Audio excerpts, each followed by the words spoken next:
그래서 요 세 가지, 그 이제 국제형사재판소로 가져가는 문제, 그 다음에 우리 공론의 차원에서 이렇게 우리 국민들이 이런 이 사안별로 달리 반응을 보이고 있는 문제를 우리가 어떻게 보고 여기에 대해서 어떻게 우리가 대처를 해야 될 것이냐. 그 다음에 대북 이 정책에서 우리의 이 남북관계 동결 정책을 어떻게 앞으로 가져가야 될 것이냐 하는 문제에 대해서 6분의 토론자들께서 다 말씀하시지 말고 생각나는 꼭지를 가지고 좀 말씀하셔서 시간도 절약하고 토론도 좀 집중적인 효과를 낼 수 있도록 하는 게 어떻겠느냐 하는 생각을 해서 그렇게 좀 제안을 하는데, 만약에 그대로 괜찮다 그러시면은 6분의 토론자들께서 그냥 이 순서 없이 그 중에 어떤 문제를 가지고 말씀을 해주시면 어떻겠나 이런 생각이 드는데 어떻겠습니까? 그렇게 하시죠. 그렇게 해서 좀 아무 분이나 좀 먼저 좀 말씀해 주시죠. 모르는 사람이 제일 용감하니까 제가 먼저.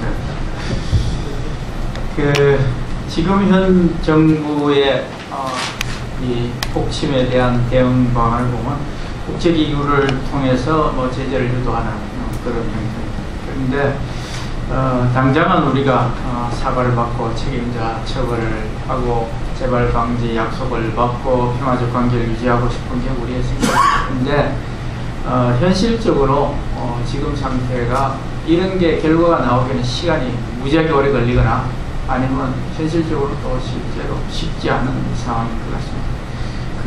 그렇다고 해서 아까 우리 정부 위원님께서 말씀하시던 자위권을 발동했어야 한다. 그런데 저는 생각 같아서는 그렇게 두들기면 제일 기분 좋죠. 속 시원하고 국민들 기분 좋은데, 자, 한번 가정을 해봅시다. 자, 비파고세 6호급 잠수함, 그 다음에 상업급 잠수함 있는 거 10몇 대, 자, 우리 로켓도 다 두들겨 가지고 다 박살냈다 칩시다. 그리고 비파고세에 있는 군인 한 200명 다 죽였다가 칩시다. 그 다음에 돌아오는 건 뭔가요? 그러면 그 사람들은 가만히 있나요? 그럼 우리는 이제 우리가 자위권을 발동하고 기분 좋은 거, 속 시원한 건 좋은데 그 다음 단계로 우리가 어떻게 해결할 건가? 자, 이제 전 세계에서 무기를 분류해보면 저도 들은 이야기입니다.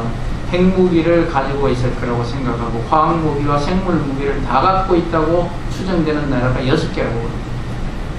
미국, 러시아, 중국, 그 다음에 이스라엘, 이란, 거기에 북한이 들어가 있는데, 그럼 그걸 우리가 다 관리할 자신이 있나요?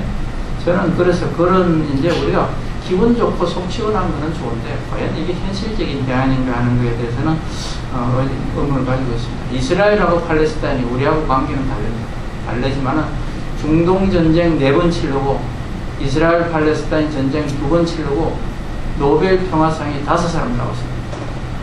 그런데 아직 그대로예요. 2000년 동안 싸워왔어요.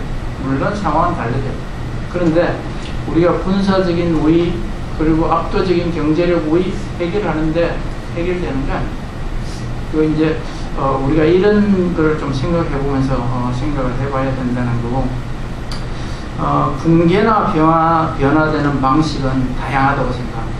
우리가 압박을 하고 봉쇄를 해서 거기에 더 핍박해져서 주민들이 못 살겠다고 일어나서 붕괴되는 경우도 있지만 어떻게 보면 자연스럽게 조금씩 베트남이나 중국처럼 자연스럽게 나아지면서 자유와 민주화에 대한 요구가 들어서면서 사회가 변화되는 방법도 있거든요. 그리고 그 다음에 외부적으로 전쟁에 의해서 제압하는 경우도 있죠. 그런데 과연 우리나라에 어느 게 적당할 건가 하면 우리가 진짜 고민을 해봐야 된다. 그 다음에 이제 아까 말씀하신 개성공단인데, 개성공단은 저는 인연이 많습니다. 개성공단은 제가 제일 처음에 가서 개성공단 프로포저를 발표를 하고 시작을 했기 때문에 관심이 많고, 저는 생각할 때마다 제가 항상 제가 보수적이라고 생각을 하면서 행동을 해왔고 생각을 해왔는데, 저는 개성공단을 볼 때마다 이게 남북 간의 문제를 풀어가는 돌파구가 될 거라고 생각하고 10년 정도 해왔습니다. 근데 지금도 그 생각이 변하는 거죠. 왜 그러냐면 혹자는 이 개성공단이 계력이다, 양쪽이다, 이거 버리지도 못하고 이게 계력이라고 생각하는데, 저는 우리가 실마리를 풀어가야 돼.